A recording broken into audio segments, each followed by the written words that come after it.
So, Angron, do you mind if I call you Angron? Do I look like someone who minds?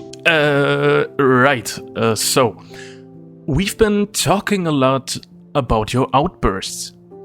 The decapitations, the rampages, the literal rivers of blood. What of them? Well, I think there might be something deeper going on. Something from your past. Maybe, I don't know, issues with your dad? I do not have daddy issues. Denial is a common first step.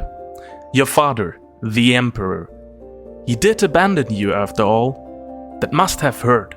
He left me in chains. Chains! I was forced to slaughter my own brothers while he watched from his throne.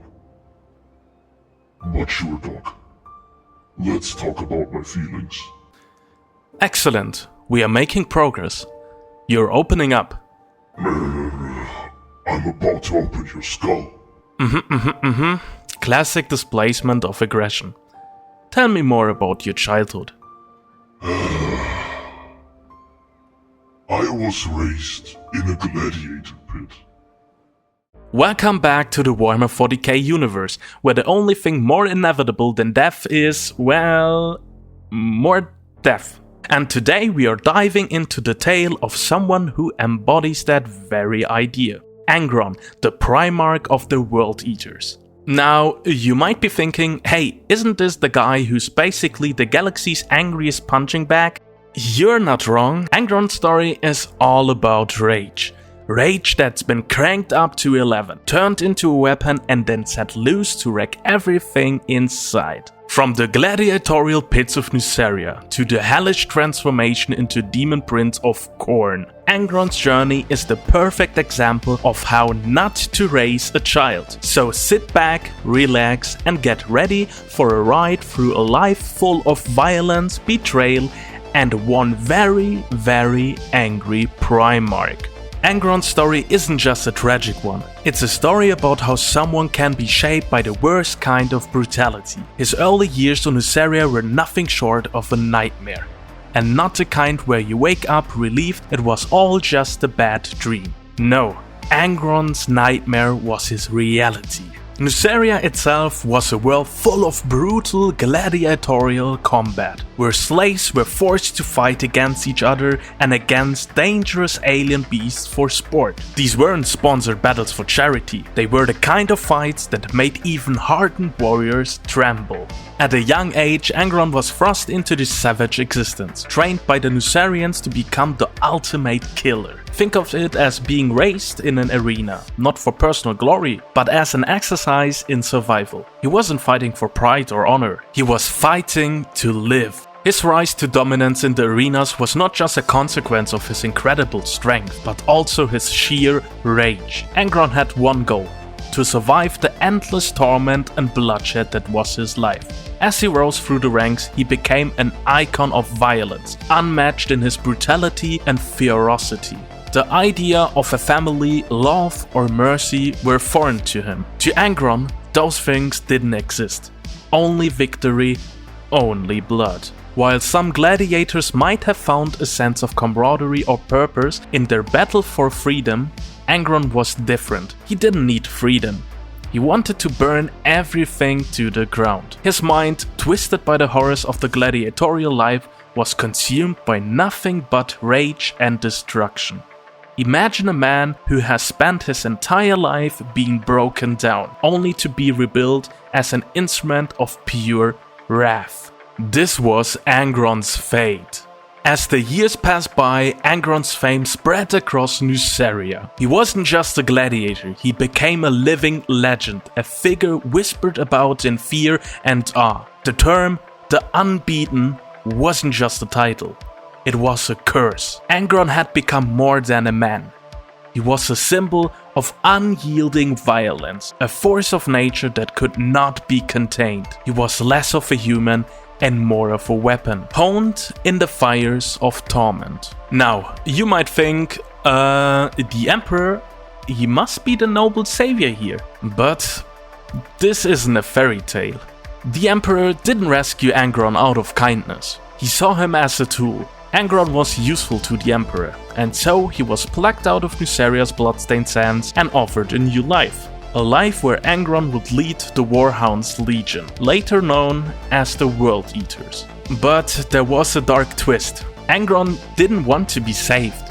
For him, the Emperor's offer wasn't salvation, it was just another chain. His loyalty to the Emperor was tenuous at best, but when faced with the cruel reality of being torn from everything he had ever known, Angron's acceptance was more about survival than anything else. And then there's the Butcher's Nails.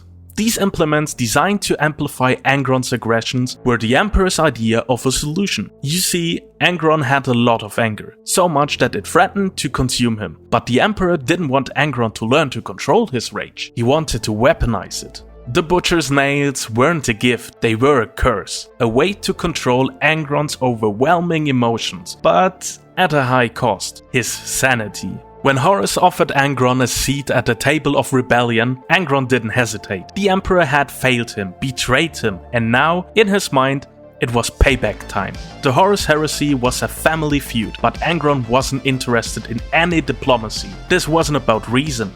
It was about vengeance. And in the midst of the galactic scale betrayal, Angron found a new master in Horus. He promised Angron the freedom he had always craved. But Angron didn't really want freedom.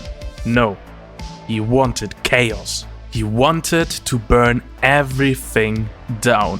Angron and the World Eaters didn't join Horus' side for ideals. They did it for one reason: to tear down the old order. They embraced the chaos of the warp, the bloodlust of Khorne, and the thrill of unrestrained violence. In their eyes, the universe wasn't something to be ruled. It was something to be destroyed. After the Horus Heresy came to a bitter, bloody end, Angron didn't just slink into exile. Oh no, he became something more. Transformed into a Daemon Prince of Khorne, Angron's rage and fury were no longer bound by the constraints of morality. He became a being of pure wrath, an agent of destruction that transcended time and space. The galaxy had no idea what it had unleashed. Angron's ascension was more than just a promotion in the ranks of chaos. It was the final nail in the coffin of any remaining humanity he might have had. He was now a creature of the warp, bound by Khorne's unraveling thirst for bloodshed. But this new form didn't make Angron a god. Far from it. It made him even more of a weapon. And as always, Khorne didn't care about loyalty. He cared about skulls. Angron's loyalty was only to the bloodshed. Fast forward to the current 41st millennium. The galaxy is a war-torn hellscape. But Angron, he's back. And he's still mad. When the Arcs of Omen campaign began, Angron wasn't going to let a good opportunity pass. He led his forces in brutal crusades, bringing with him the full wrath of Khorne's legions. The World Eaters, ever loyal to their bloodthirsty god, follow Angron's every command with a fanaticism born from the depths of the warp.